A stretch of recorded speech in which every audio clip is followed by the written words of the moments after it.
For the longest time, I thought that fae were a type of mythological being of their own, fairies were their own type of being, and pixies were their own type of being. I had my own understanding of sirens, my own understanding of witches and vampires, and so when I wrote Starlit Omen, I decided to just go with my understanding, how I viewed them, especially since these beings are already magical. They're already from the wild imagination.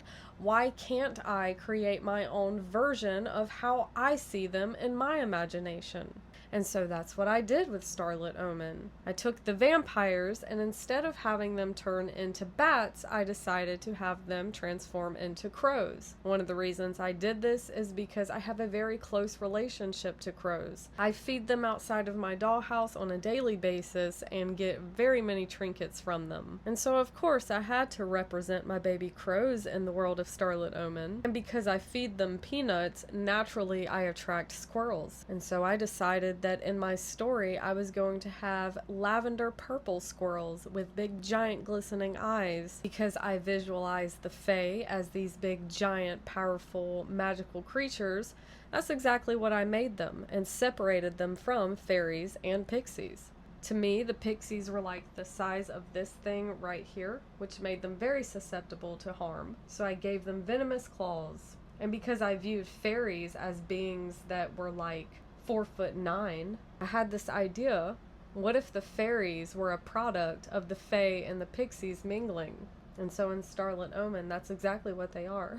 One of my favorite mythological creatures is a siren, and I want them to continue to have a lot of involvement as this series grows. But the only way that I would be able to do that is if the sirens were able to mingle with the other starfallen beings a lot more than they would if they were in the ocean all the time or in bodies of water. So since in real life I truly believe that the full moon carries a special type of magic, I decided to make it to where the sirens are capable of walking on land with land legs every full moon. I've always loved those little white Pomeranians that look like giant cotton balls. And then I thought, how cute would it be if they were the size of a cotton ball? So I created those too in Starlit Omen. There are basically puppies, these little white puffy Pomeranians that magically shrink down to the size of cotton balls. And they're called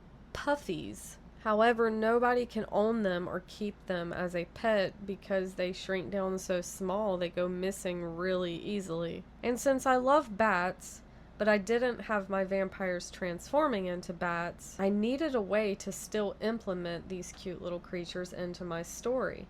And because I love the colors pink and black, I was like, ooh, since I'm doing magical, made-up, imaginative things anyways, what if I had black fuzzy bats with little pink tufts of fur on their chest? I also changed the way that unicorns are commonly perceived. I wanted the unicorns in my story to be both beautiful and beastly, so I gave them razor-sharp teeth and a flaming horn. Because for some reason, I was under the impression that there are stories out there where unicorns are seen as very vicious. I just can't recall where I saw that or read that, but I really liked the idea of that, so I did it. I really wanted this story to reflect my own imagination. I have always loved the whimsy and wonder of Alice in Wonderland, but just as equally, I love very dark, spooky, haunting things. And so my goal with this story was to stay very true to myself in keeping the whimsical Wonderland theme of things while also having a story that was very dark and haunting. So if you're someone who loves both whimsical and darkness, then this story is absolutely wrote for you.